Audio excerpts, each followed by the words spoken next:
Hello and welcome to the Addicts Anonymous podcast. I'm your host, Jamar. Today's episode 167. We're going to be interviewing Mark. How you doing, Mark? I'm doing good. How about yourself? I'm doing well. I'm glad to have you on the podcast. Thanks for having me. Yeah, no, absolutely. So let's get started. Tell me about your childhood and growing up. Excuse me? Tell me about your childhood and growing up. Okay. There's the root. Yeah. Let's start Um, at everything. okay, so I'm gonna be, believe it or not, well, my family looks young for their age, plus I die. So I'm going to be 60 in November. No Uh shit. yeah. I was born in 11 10. I was born in 1962. Um my father was in the army. I think we lived in Fort Benning, Georgia, and my father was in the army, and my mother was an army wife. We had there was six kids, and as it turns out, my father was a, hardcore alcoholic.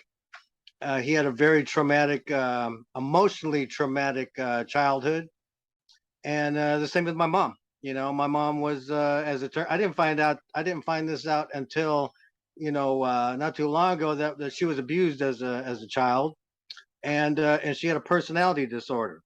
She was a narcissist.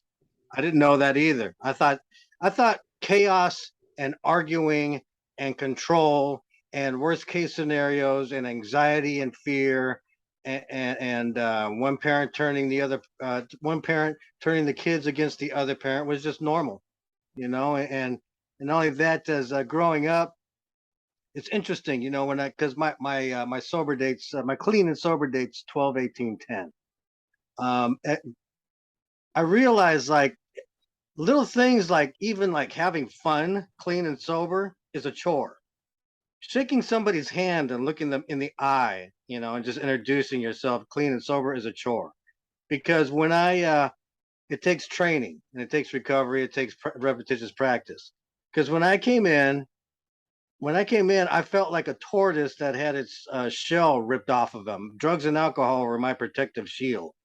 And so when I come in, I mean, yeah, I'm on a pink cloud. I'm feeling very positive, but at the same time, I feel very vulnerable, like everybody can see through me, and that's an indicator on all the stuff that you have to bring to the surface and address and recover from to one degree or another.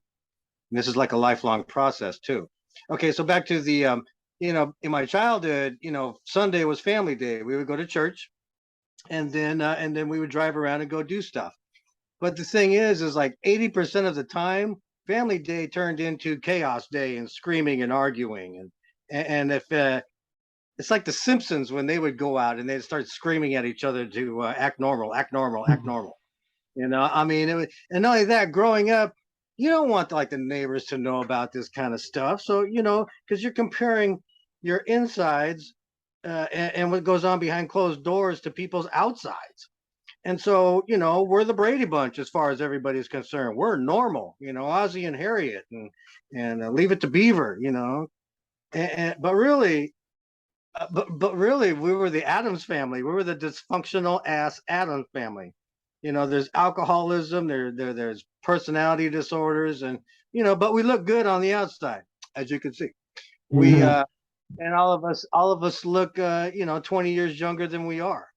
And so that even like made us really good at just faking a good poker hand to the world.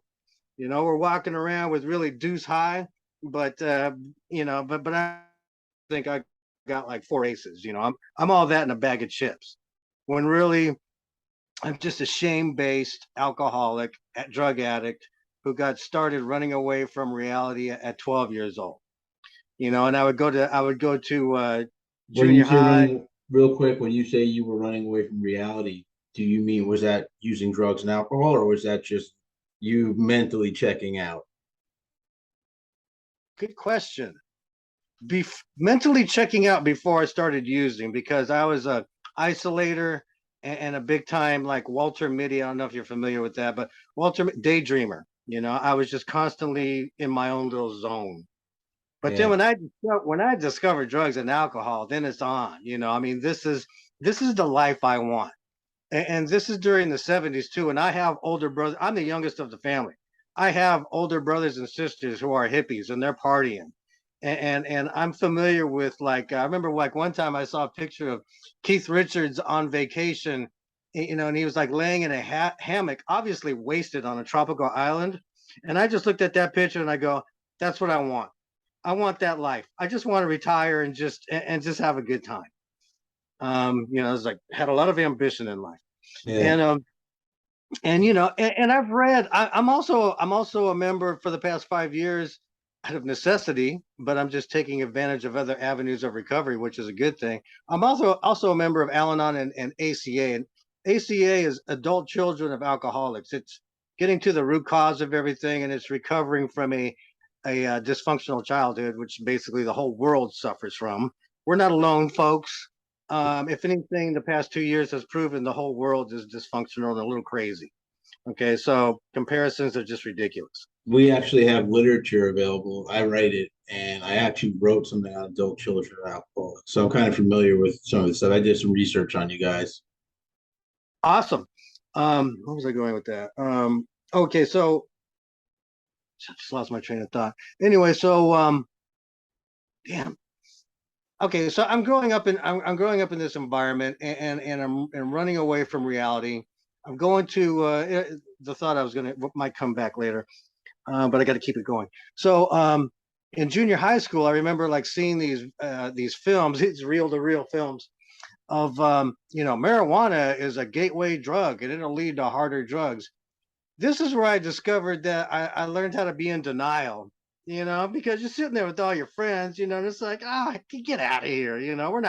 We're never gonna do heroin or cocaine or stuff like that. But maybe like in junior high school, I definitely remember getting started on Valium, pills, and it was the '70s, so Quaaludes, and I don't know. This part of the country, PCP was a big thing too, and I got started on that at the age of 16. And we also had heroes because of my older brothers and sisters. I had heroes like Hunter S. Thompson, who I thought was like the coolest dude. Wrote It, for was that Rolling the guy Stone, who did Fear and Loathing in Las Vegas? Fear and Loathing in Las Vegas. Yeah, Yeah. Johnny Depp did a good job with that. Real quick, what does PCP feel like? I've never done it. Okay, so actually, my sponsor just looks at me and he's like, "Dude, I really?" Because I tried it once and I was just like too zoned out. For me, it was like, and it differs. It depends on because it's a crapshoot.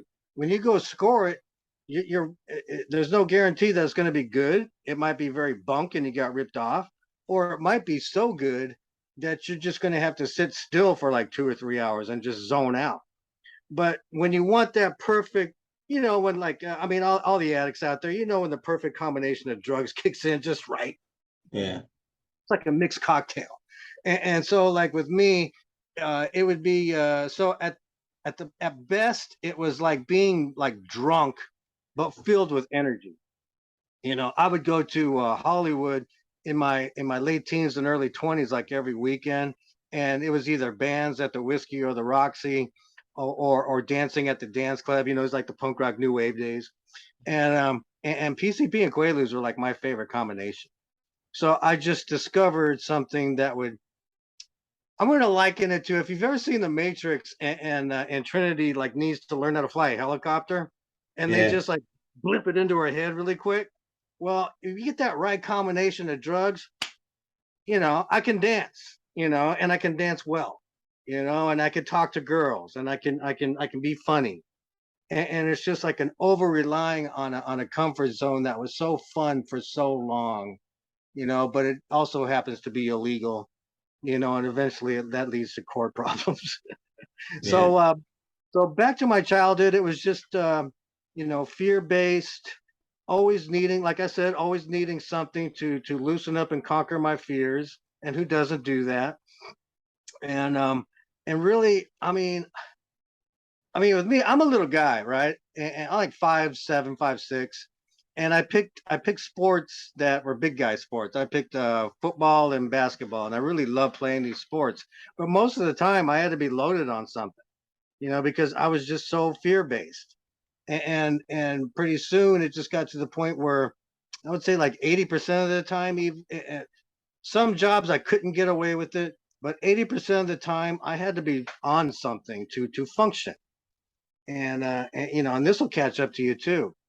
A point I want to make is At what rep- age was it? Did it start to be like that? oh Lord, it's like it's incremental. But when I first noticed, yeah, I think it was like my late teens. Yeah, Okay. yeah. So just to give an idea, and people can probably identify with this. Um, Recovery is a process, and it's a progression. Just like when I was, I'll get into my court order days in a minute, but when I was court ordered, I would hear shares like, the disease is progressive even if you get clean and sober. And first of all, I didn't believe in a disease, but then I'm like looking at him like, so what's the point of getting clean and sober if it doesn't if you're still progressing? That didn't make any sense to me. And so, but it's true. I mean, if you don't do what's suggested, you're going to progressively get sicker and sicker. That's my experience and my opinion. Um, so my disease is like that too. I said that I started off with marijuana and then moved on to other drugs because it was just fun. Um, I remember going fishing one time, and I wasn't much of a morning drinker. I wasn't a morning drinker at all. And I remember going fishing one time when I was like, I don't know, 18 or 19, and it was 7 o'clock in the morning. And these guys I was working with, they opened up the 12 pack and they offered me a beer, and I thought it's 7 o'clock in the morning. I don't know. I'll wait till later. And they go later. It's going to be gone later. So my alcoholic mind kicked in, and I'm like, okay, let me force it down. And then lo and behold, I was able to force another one down. And lo and behold, I must have drank that most of that 12 pack. And so it was I had to train myself to be a morning drinker, and pretty soon I got good at it, and I loved it. Okay, so that's the way I'm growing up. I'm getting fired from jobs. I'm not or I'm quitting jobs. My mind is like, you're all against me. I'm just gonna quit. And I'm not growing up emotionally. I'm not being responsible. I'm not paying rent. I remember my dad had to have a talk with me when I was 20 years old about something called rent, Huh. and I was just looking at him like, what the hell are you talking about? I could barely make enough money to get loaded, and you want rent? Get out of here. Going back a little bit. How did you do in school? What kind of grades did you get? Hell you. I was too busy having a good time. The only thing I majored in was jumping over the fence. And the only reason why they moved me to into high school when I was in junior high school is because I was just getting too old. Oh, that's another thing. That's another thing, a childhood thing. My mom's a big time enabler, very codependent enabler, and I'm the baby of the family, right? And so, like in the first grade, I went to like the first day, and I came back, and I'm like, you know what? I don't like this. I want to be with you. And she goes, oh, okay, we'll just start you next year. And so when I went in next year, I'm looking around, and everybody's in the second grade, and I'm in the first grade. Now I feel kind of like left behind and stupid. And so that just kind of got the ball rolling on less than, and I'm not good enough. I just let me just mention this right away. There's a movie called My Name is Bill W. And James Woods stars in it. And halfway through the movie, there's a scene where he's staring out the window, and he goes, all my life I've always felt different than everybody else, and not accepted, and there was always a fear of not being accepted or a fear of rejection. And I'm just looking at this scene, and I'm like, oh my God, that's my dad. You know, and my dad was a war hero. He like 3 wars and medals and shit. And but that was my dad. And then I thought to myself, oh my God, that's me too. And really, I was in ACA. That's why I brought up ACA. When I was reading one time in the Big Red Book in one of our meetings about how there's two basic types of us. And there's the kind that can't wait to leave home, and they're going to be professionals, and they're going to shake their fist at their parents and at God or whatever, at the world, and they're going to prove that they're succeeders. And then there's the type of people who just say, fuck it, I'm just gonna get loaded and I'm not even gonna try, the avoiders, and that was me. So I'm the avoider, and my dad was the type that would just try his damnedest to earn the world's respect and service to his country and medals. Just it didn't even work. Because he grew up. There was a little bit of prejudice going on with Hispanics too. My family's Mexican American, and at the time, there was some prejudice there. The army treated him like a second class citizen, gave him medals that really he deserved higher medals. And then when he got home, I mean, World War II in Korea and Vietnam is what he served in.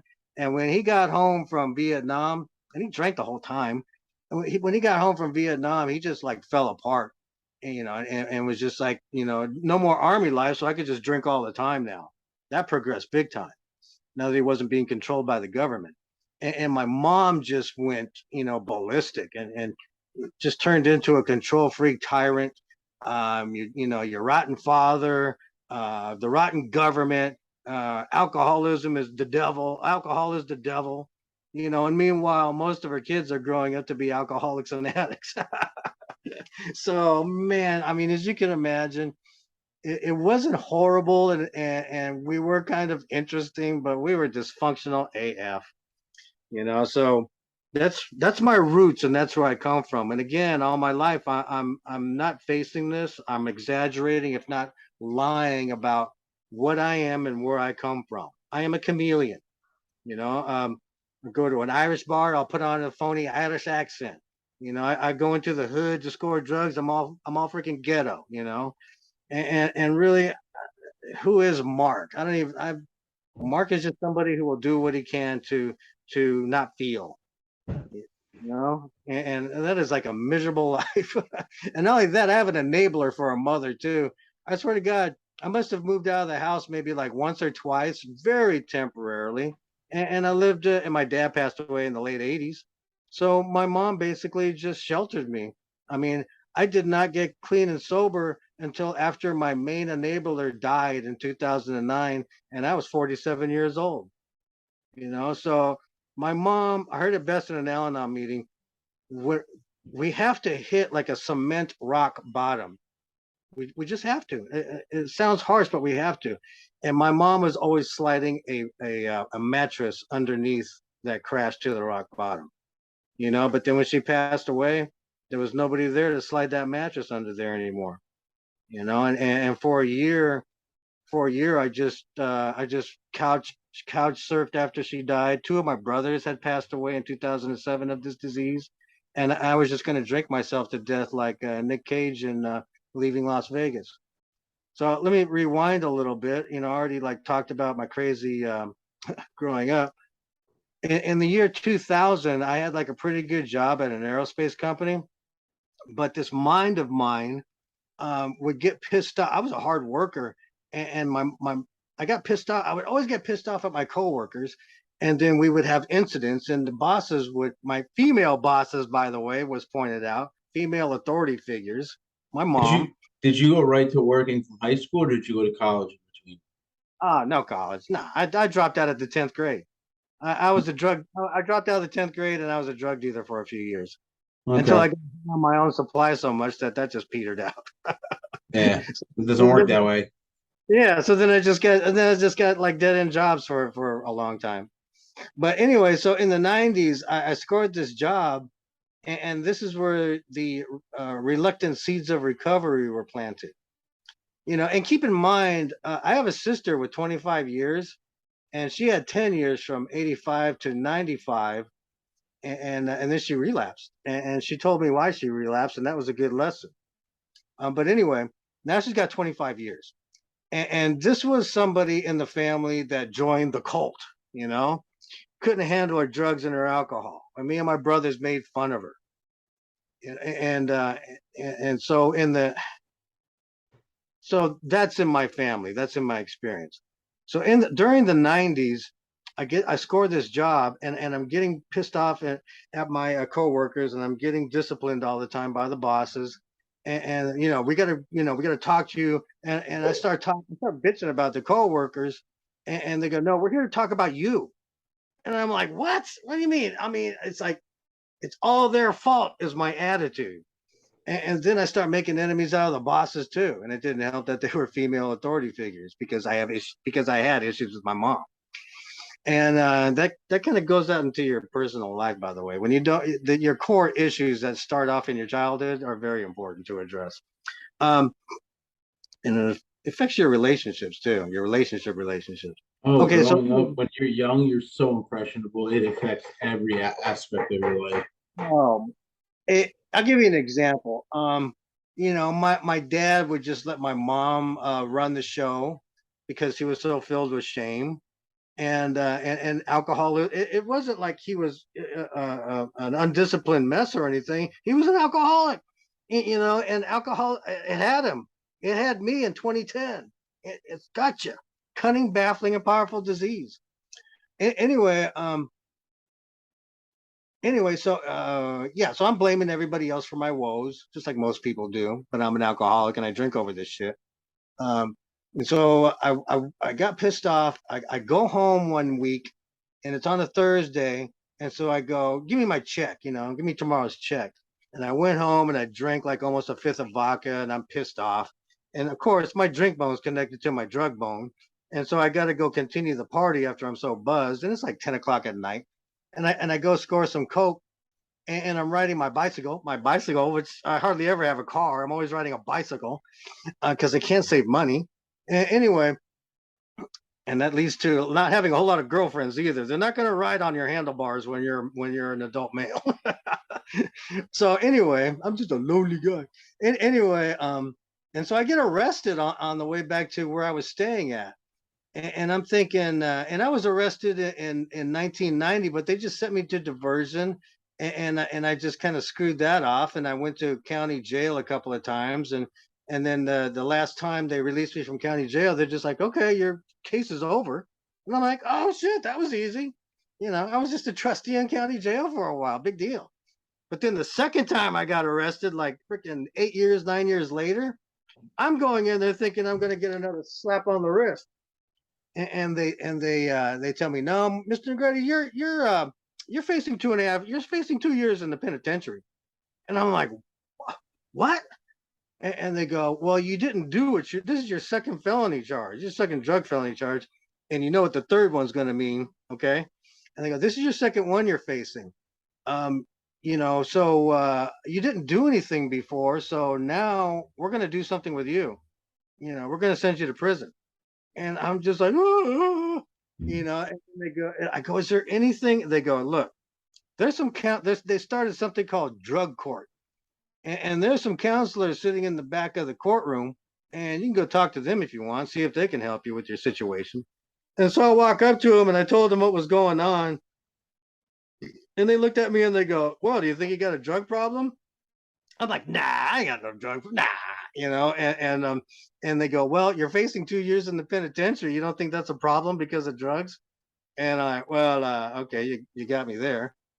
And so and so for half an hour, I debated whether to go to prison or I thought 14 months. It turned out to be 20 months of uh, of going to outpatient program, and it wasn't even around the corner. I live in a suburb of Los Angeles. It was up in South Central LA. It was up in the hood. It was hood recovery. And so that, and then I have to go to 12-step meetings, which turned out to be way over 700 meetings in 20 months. And, so I hated it. I thought I was in prison. I mean, I thought I was in like a POW camp, and I'm counting the days until I can get out of here. And I'm going to learn my lesson. I'm going to control my drinking because the whole time I can't imagine life without drugs, something, maybe no more felony drugs, but I'm going to drink. There's nothing wrong with drinking. Just got to smoke pot. How else do you go to sleep or go see a walk-in theater? You got to smoke pot and maybe like an occasional pill use. And so that whole 2 years, I'm just counting the days until I can enjoy life again. My fun in my life was on hold. But upon reflection, that 2 years helped save my life. Because those counselors were wicked, mean, assertive, man. they sit there and call you a manipulator or a people pleaser. I didn't even know what people pleaser meant, but I was still offended. And they just told you the truth about yourself and pulled your covers every single day, and that was so uncomfortable. And then when I'm just sitting there like, oh my God, this is 2 years. I might as well do what the Romans do. I mean, and my selfish ass was thinking maybe maybe if I sound like I know what I'm talking about and sound cool, I can get one of these AA girls to be my temporary girlfriend until I get released. Selfish, but that's why I asked this old guy to be my sponsor and take me through the steps. And he was one of those thumpers that really read more than in-depth assignments. And so 1, 2, and 3, I really didn't do those. And really, that figures because I'm not going to hand my will over. I don't believe I'm insane, and I'm not going to surrender to being clean and sober for the rest of my life. But I did do an inventory, and I read it to him, and actually there were forms to fill out. He didn't give me any instructions on that either. I just went and found some forms, and it was good enough because for 3 hours I sat with him and I went over these forms, and I took a really good, honest look at my real self. And I found out that I was my own worst enemy. Everything that I was blaming on everybody else, I think 98% of it was my fault. And the other 2% of it, I just reacted immaturely or just didn't react properly. And if anybody's listening to this, don't get me wrong. It's being a victim of a crime or abuse or something like that that's out of your control and just totally unfair, if not totally fucked up. You can be a victim. But I've been sponsoring people for freaking 11 years now. And when that happens to somebody, it does turn their survival skills and their coping skills around to where they become justified manipulators. So that's got to be addressed too if you're going to get to the other side of yourself. But anyway, I saw the error, but in my case, I saw the first time, and I looked at this like an assignment, like I was going to get brownie points, but I was still blown away by what these Bill and Bob people fucking came up with. I mean, I just felt like relieved, and I was like, oh my God, and wow, and I actually like laughed like a lunatic for a half an hour after I did my fifth step. And then I went on to not a whole lot of in-depth 6 and 7 work, but I went on to make amends. Granted, I'm court ordered. I don't plan on sticking around, right? But I'm here, and so I'm going to finish this process and get out of it when I'm supposed to get out of it. And so I made my amends, and lo and behold, I'm walking around. I mean, before like clean and sober just sucked, but I'm kind of walking around going, man, the clouds kind of look different today. You know, I feel pretty good. I mean, this is kind of cool. So I would go to meetings and I would share like, you guys are onto something here, fully intending not to stick around. And so I kind of looked at it like a self-help experience. And not only that, funny thing is kind of baffling and powerful. Funny thing is like I was able to stand in front of meetings and go, I have gone through your steps and I've acquired a spiritual awakening. And I was able to look at everybody straight in the eye and say that. Because I did the work. I got the feelings out of it. I baked a cake and it rose in that oven. And that's simply all you have to do. But reservations, hell yeah, reservations. I wasn't going to stick around. Not only that, my mind told me, look, you could use this spiritual awakening to control your drinking, and that's what I was going to do. And you were going to tip your hat to me, and it was going to be a valuable lesson learned. And I'm never coming back here because that would be insane. And so anyway, the judge finally dropped the gavel in 2002, and I got released. And I tried my damnedest, man. I gave up pot for a year just to, discipline myself. And I was only going to drink on the weekends, but slowly but surely, I just started no hard drugs. I was amazed. It was like my drink bone isn't connected to my hard drug bone anymore. Wow, this must work. But I didn't even see, switching seats on the Titanic. I just started, drinking a little more, little more consistently. And then there were episodes like at a family get together, I totally trashed it like Sandra Bullock did in 28 Days at her sister's wedding reception. Mm-hmm. And, I and for remember that. Yeah, man. Oh, that movie is classic. There's a few movies that are like great, but this one's really good. And that's exactly what I did at a family get together. I blacked out, and everybody was just like treating me and looking at me really weird. It made me feel like very bad. And they were like, "You got to go back to AA, Mark." And I'm like, "Hell no! I'm just gonna, I'll quit on my own. I don't need those meetings or that, the whole deal, whole triangle deal." And so I'm just chapter 3, man. I'm like working out every day. I'm thinking positive, but after about a week of that, I just couldn't take the guilt anymore. And I had to sneak into another room and take a drink, and it just got the ball rolling again. What did you And feel guilty about? uh, I heard that I was like arguing with my mom it was at a big busy restaurant. I was, I heard that I was arguing with my mom to the point where I was threatening her, and codependent relationships like that, we push buttons. And so I'm arguing and we're screaming at each other and I'm threatening her. And then the men at the table are trying to defend her, of course, and I'm threatening like step outside then, acting a fool. And then they tell me at the same time I was trying to pick up on the waitress. It sounds like you lost your mind for a moment. A real attraction, and and so just hearing increments of this story, I'm just like feeling really bad. But the thing is like during this week when I'm trying to stay sober, whenever I went outside like to the market or something, it just felt like everybody knew what I did. I couldn't look anybody in the eye, and it's just so shame filled. And that's a good lesson on when you get clean and sober, sooner than later, you got to clear yourself out of all your life's experiences like that. It's really necessary. Okay, but anyway, this particular time, I couldn't handle the shame, and I started drinking again. I started drinking again, and just continued on. And this is like the mid 2000s, and my brothers started dying. And my brothers were like really smart, spiritually principled, smart guys because they read like lots of spiritual books and psychological books. They were geniuses, but they didn't see anything wrong with drinking. And there's a part there's in the step 3 reading in the 12 and 12, it describes these kind of people. Anyway, they passed away in 2007. One a month before my birthday, and then the other one was supposed to come to my birthday barbecue, and we went to investigate why he didn't show up or call the next day, and I found his body with an empty vodka bottle next to it. I had to go out and tell my mother, who was waiting in the car, that another son was dead, and that just devastated her. Anyway, and then like a couple of years later, my mom um, died of old age, but she was very depressed too, and that all this stuff had to have affected her health too. So she passed away. How much time do I have left? You have playing time. Okay.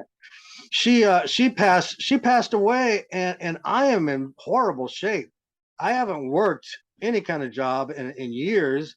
I'm drinking every single day. My stomach's bloated, and now my main enabler is dead. And I'm looking around at the walls of her condominium, and I'm like, my world's closing in on me. Everybody's dead, and this place is going to get renovated and sold. And the thing about that is it was going to get sold, and it was going to get divvied up in like 6 or 7 ways, so it wasn't going to be much. But I thought to myself, okay, I don't want to go on living anymore. I just want to join everybody else. So what I'm going to do is I'm going to have enough money to rent an apartment down the street, and I'm just going to drink myself to death. That was the best thing I could come up with, and that's what I was going to do. So after she passed away, I had to get out of there, and so my friends started taking me in, and I started what you call couch surfing, and my friends wanted to help me, but their solutions are, get it together, Mark, and get a job, and you'll be okay. No, no, I'm drinking more and more. I'm not even eating breakfast anymore. I'm waking up at 6 in the morning and drinking, and this is going on for a year. I'm getting more and more down because I'm hung over every single day, and I mean massive, feel like crap hangovers every day. I can't even do the pop program anymore. Yeah, I used to be able just to smoke some weed and just rest all day and then snap back the next day. I can't even do that anymore. And not only that, like a boa constrictor wrapping itself around my neck, the disease of alcoholism has is convincing me it's going to be different today. And I'm drinking every single day and I'm just passing out by noon and I'm looking at other people drinking frappuccinos in Starbucks and looking forward to a nice positive day. And I'm just reeking of alcohol coming out of my pores, passing out by 12.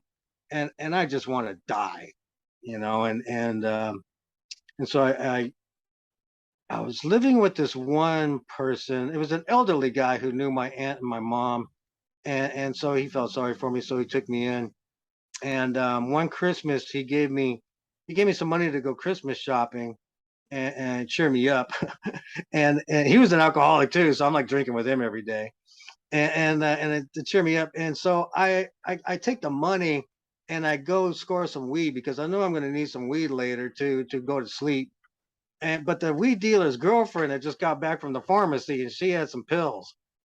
And I'm like, yeah, what you got? You know, and she goes, I could even pronounce what she had. I never heard of them before. And so I go, I'll take five. And then so she hands me five and she goes, only take one. And of course, I take all five.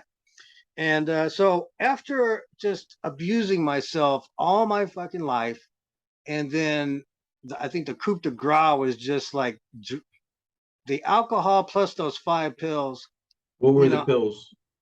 huh? What were the pills? Do you know what they were? I don't even know what they were. They were they worked. Yeah. So anyway, I woke up, I crawled over to the old man's house. He was pissed off at me because you know, I was supposed to do something with him the night before and I didn't call or anything. You know, that's another one of my things. I don't call people. I don't show up. I don't call. I just disappear. And then when I show up eventually, I'm like, what's the big deal? Like Sandra Bullock, you know, in that movie. What's the big deal? Why are you overreacting? And it's like, we worried about you. You know, what is wrong with you? And so I show up and we start to argue. He kicked me out and I went down to the park and I could literally, I'm not being dramatic. I could literally feel, I've never felt that bad in my whole entire life. And I could literally feel my internal organs just shutting down, you know, and I'm sitting there in the parking lot with the car that my mom left me. And I'm like, oh my God, this is the day I'm going to die, you know? And so I had 50 cents in my pocket and I saw this payphone like 100 yards away across this baseball field.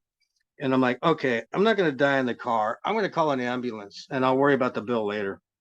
And so I literally crawled to that phone and I wound up calling. This is the act of providence in the first step reading. I wound up calling the last person that I wanted to talk to, and that was my sister. And I'm like, you know what? I'm going to die. I'm going to die like your brothers. You know, you're going to lose another brother. I'm going to fucking die. And so she told me I could, if I could find it within myself to drive over to her place, she'll let me sit on the couch for a little bit. So I did that for a couple I swear to God, it took me like 10 days to detox. I was in the fetal position for 10 days. And then she called up some friends of hers in Hollywood of all places, where I used to party all the time, you know, and they put me up temporarily. They put me up temporarily. And so during that time, I was worried about where I was going to go because it was temporary. And my sister goes, look, you know the drill. There's a meeting right around the corner. This is her way of pushing me back into the meetings. She goes, go to the meeting, and at the end of the meeting, make an announcement that you're looking for a place. So tell them. And so that's what I did. And I didn't get any help, but I got some emotional support that really, you know, helped a lot. It gave me a little peace of mind. And so I'm looking at my old phone book, and I've called everybody in my own phone book, and then I'm literally on Z on the last page of my phone book, and I call that number, call the dude that I grew up with, I used to party with, and I called him up and I told him what was going on. He's like, "All right." He goes, "Look, I can put you up. But somebody just screwed me over, and don't you screw me over." And then he goes, "By the way, I'm clean and sober now. This is a clean and sober house." And I go, "Dude, Ah, man, I got a week." He's going, "Okay, all right, okay, come on down, Mark." And so I drove down to San Pedro. That's like the opposite side of freaking LA. I drove down there, and that's where my journey began, because my roommate was dry. He didn't even go to meetings, no steps, and he was crazy. But he gave me a place to stay. But what turned out was a blessing was he was so difficult to be around that I would just go down to the Alano Club and basically go to all their meetings and practically live there. So 90 and 90, I must have did like 120 and 90, and that's what it was meant to be. And then so I got my EBT established. It wasn't much, but food and a little bit of money. And I was able to put gas in the car and bounce around to different meetings that I used to go to when I was court ordered. And I'm on this pink cloud and I'm starting to feel really good. The village is keeping me sober. I couldn't do this one day. Going to meetings, man. I remember the drill, abstain and go to meetings, participate. And I'm like, oh my God, I'm feeling really good. Physically, I am feeling really good. But all that other stuff that's in here and in here, emotion, mental, emotion, and spiritual, is staying down here. It's unaddressed.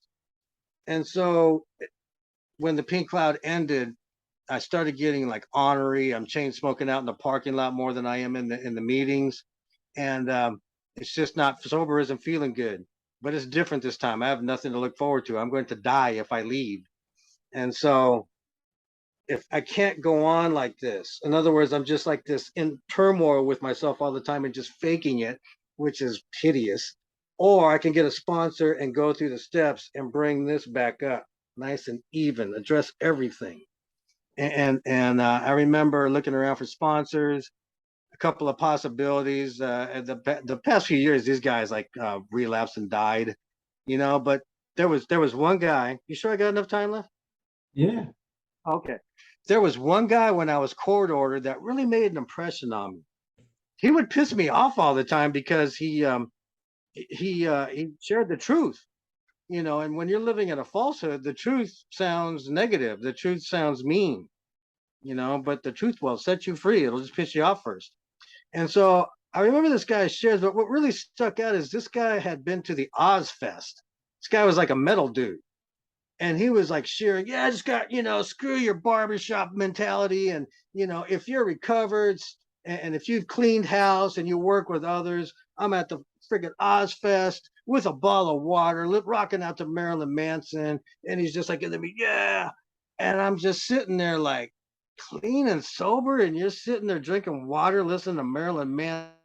Hell, but I just thought, really, is that possible? Rocking out and having a good time? Because court ordered, and when I was new, I can tell when people were just forcing it to be a good example and go, yeah, hey, it's clean sober.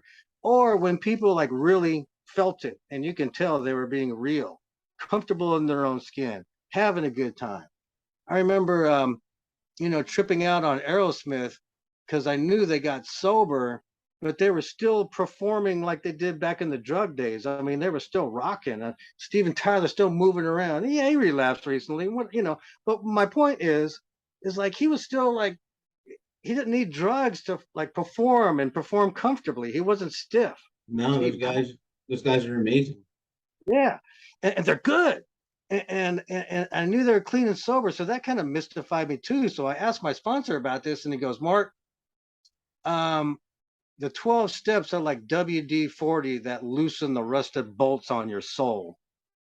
And I thought to myself, man, that makes a lot of sense because alcohol lubricated the rusted bolts on my soul all my life, and I got so used to that, ball and chain to that, So I'm like, okay, So after he walked into a meeting when I'm looking around for a sponsor, and I remembered him from back in the day. And I practically grabbed him and dragged him out. So he just wanted to say hi, and I grabbed him and dragged him outside. I got to talk to you, and I go, will you be my sponsor? That's the way it's done, by the way, folks. You don't let people walk up to you and say, I'm going to be your sponsor. That's codependent hostage taking.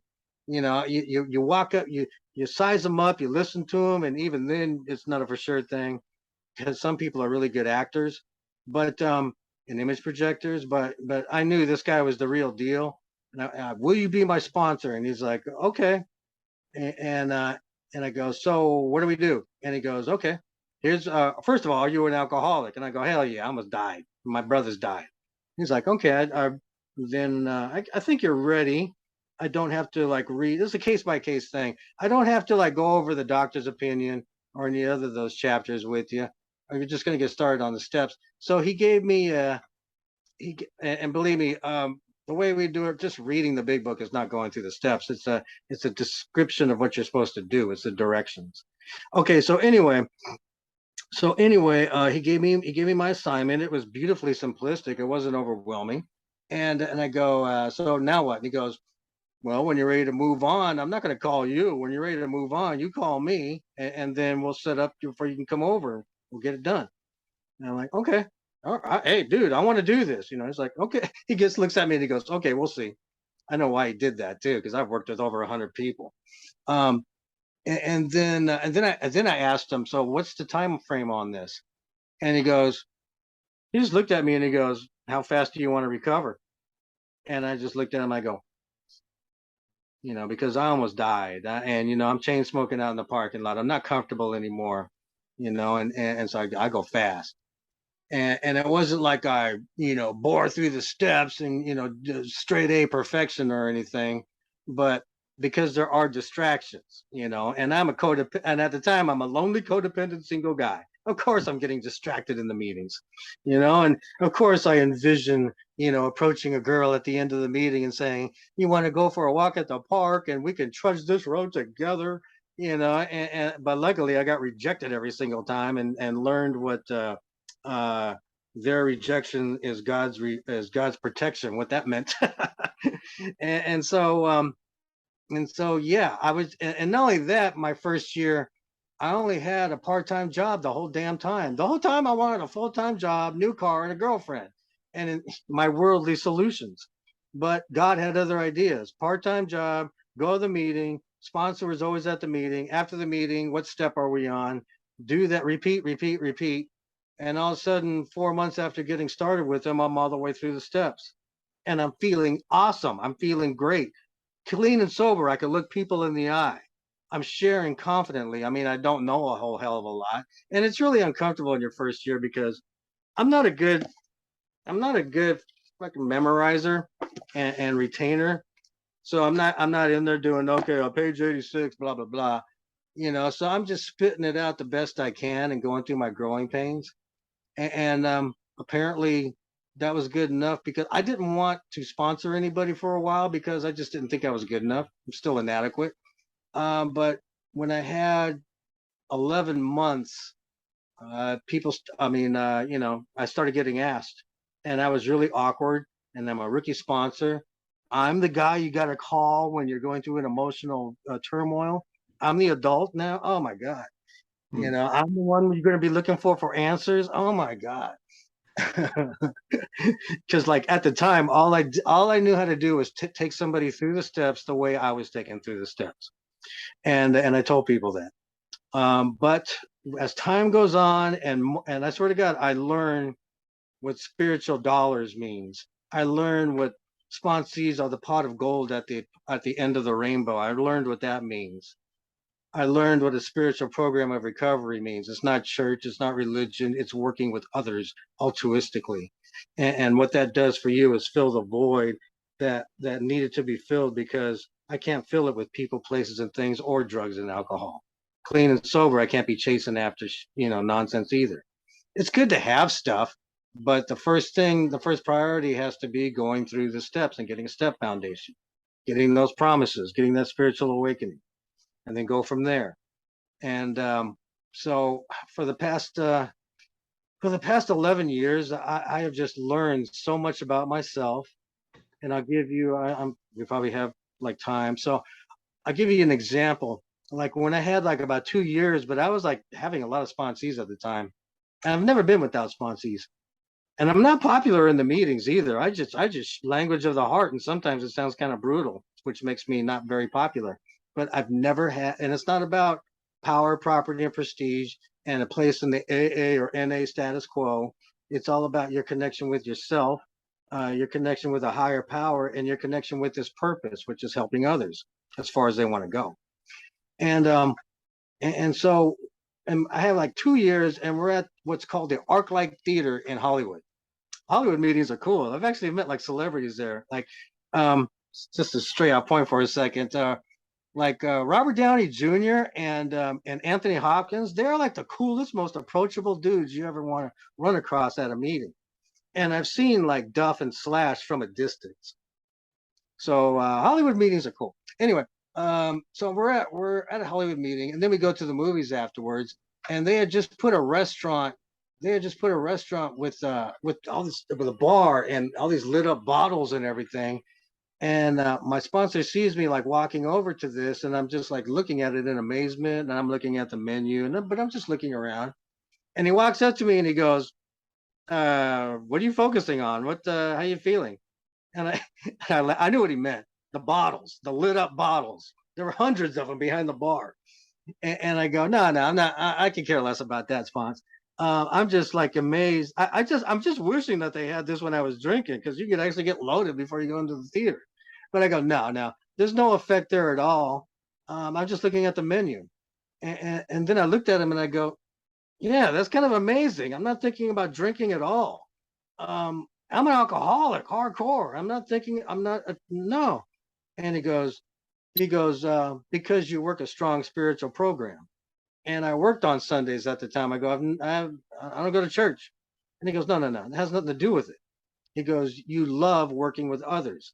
That's it. And I thought, oh, wow.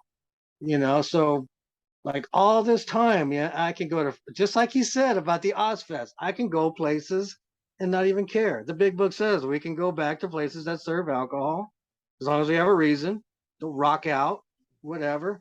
And I was like, I'm immune to it. And I was like, wow, this is a trip. So growing, I remember my counselors, in the court order days telling me, cleaning house, working with others, and I didn't even know what that meant. It was like, okay, I'll go vacuum or whatever. And then, but the thing I remember is growing in program. And Bill W. talks about growing spiritually in program. It's so important.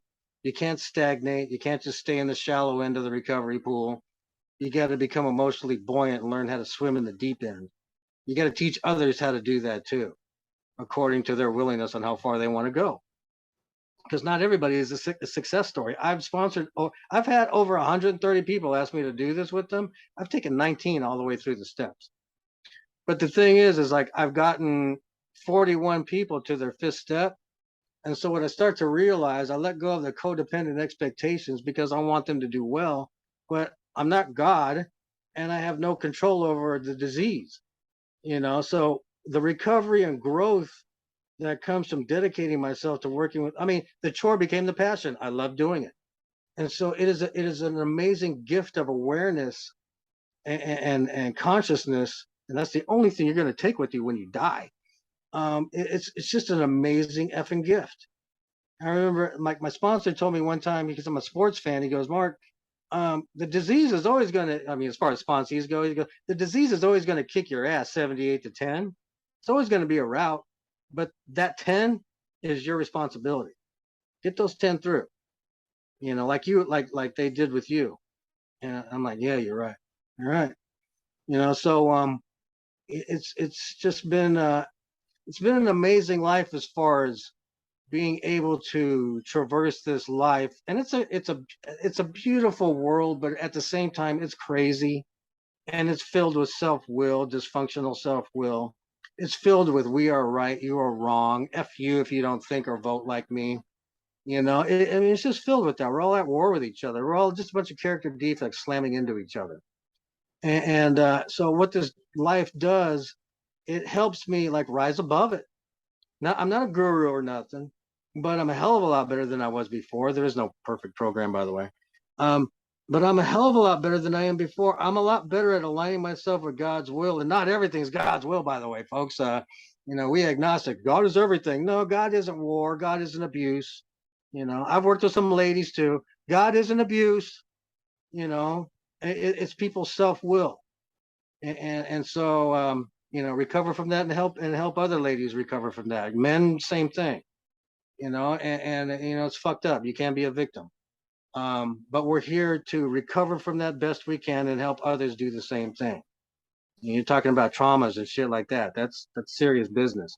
That's our wiring. If we were like electrical fuse boxes on the side of the house, our wiring is all, smoking, and we need to be rewired. We need to be defragged.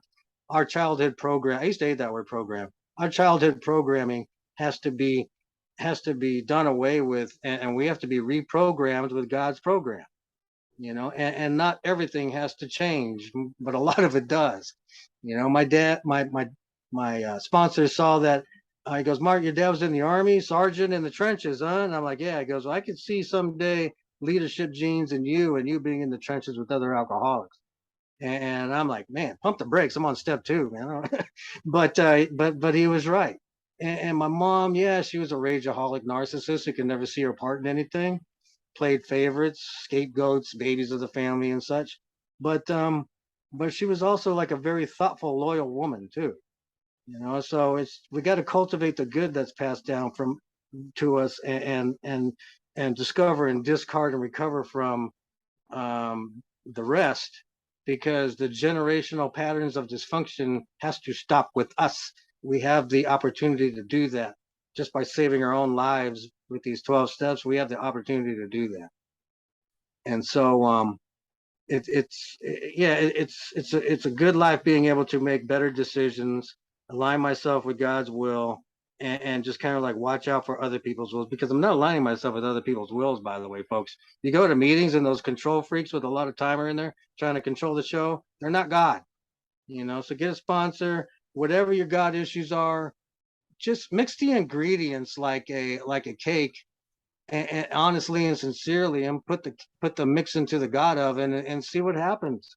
You never know what you're going to feel, and you don't have to put a label on it. My favorite speaker of all time is Layla N. YouTube, Layla N. Cocaine Anonymous. They use our steps, by the way. She explains it perfectly. She's wonderful. The female version of me. But it's life happens for me, not at me anymore. There's always lessons to be learned, and people that used to aggravate me or piss me off, yeah, I'll get into a back and forth. I'm a competitor, little guy playing big man sports. I still have some competitiveness in me if you start crap, but I don't carry it on forever, or hold on to resentments. But yeah, it's just becoming stronger and confident, and not being a people pleaser anymore, not being a doormat, and just being a strong example. Um, what else? I used to, if I still have time, I guess I can, you Hey, know. you got a few minutes. Okay, okay. I remember, watching the movie Saving Private Ryan, and Great movie. That's a great movie. yeah, and I'll spit this out and not get emotional, because yeah, there's a couple things I want to mention before I sign off. Um, when I would see that scene, because I was just such a leech, worthless. My brother called me a piece of driftwood one time, and that pissed me off. But because it was true, leech, do nothing, fuck up. And so I'm watching Private Ryan. When Tom Hanks fucking told that guy to earn it in his last dying breath, I would just weep with shame and guilt, because I've never earned anything. But for the past 11 years, like my father, I've been serving a cause greater than myself. And I think I've paid the universe back, and I'm ready to pay some more back. I hope I'm around for a while, and I guess the last thing I'll say is and another fear is like, what's going to happen to this worthless and, piece of driftwood when I die? And, what are they going to do with me? and, and I heard it best in the speaker meeting, where the guy did a really good speaker thing. And then at the end, he goes, because of Alcoholics Anonymous, when my time comes, I can look my maker square in the eye and say, I did my best. And that's exactly the way I feel, so and Bill W. Referred to this program as the spearhead tip of a spiritual advance in one of the traditions. And he's not joking, you know. Those 12 steps are just a wonderful gift to mankind that these guys troubleshooted out of desperation back in the 30s. So, guess I ran out of stuff to say. Yeah. No, I really appreciate you coming on and doing the podcast today. Oh, you're welcome. How do you feel? Do I still have time? Should I fill it or what? No, no, we're good. We're good. We're wrapping it up. How do you feel? I always like doing this, and not only that, folks. It's like 95 degrees here in LA, and I don't have air conditioning. I have like two fans on me, and there's no breeze. And so basically, I'm sitting in an oven right now, and I'm not even thinking about it. I'm just sharing my Oh, boy. story. Yeah. Well, I hope you get your AC back. It should cool off. And just like life, man. This too shall pass. Seasons. Absolutely. So, did you have anything else you want to add before we wrap it up? Um, Guys, if you want to do this thing for real and not just try to sound like you're doing it, or forever be like doubt filled and intimidated by images and emperor's new clothes types, get a sponsor that knows what they're doing. Ask them to sponsor you. Ask them if they have been through the steps, and then ask them, if do you just read steps or do you actually do steps, and then just do it to the best of your ability. And if it takes troubleshooting more than one sponsor or more than one trip through the steps, then do it. That's all. Thank you again. I really, really appreciate you coming on the show. Sure, absolutely, glad to do it. So, That's what we yeah, do. no, no, you go. What were you gonna say? I say that's what we do. That's what we do. That's right. Give back. Step 12, right? Yep. And that could begin at the beginning too. Sharing meetings, shake hands, bring some cookies, or make the coffee, set up the chairs, whatever. Yep. Sugar and coffee. Give us two drugs, sugar and coffee. Oh yeah. And quit smoking after a while. It took me a year and a half, but quit that smoking. Yeah, I'm still trying to quit. I smoke this vape, and Okay. that's my last vice that I have to get rid of. Understandable, but I see people doing it for the long term, either being a dry drunk stepless and they're suffering the consequences, and smoking usually goes along with that. So yeah, there's a price to be paid. So give it up. Yeah, no, I know. All right, Not you, my Jordan, friend. just anybody listening. Yeah. All right, my friend. Sit tight for me. And for everybody watching and listening, if you like what you saw and heard, go below and give us a like. Also, subscribe to see when we upload new videos.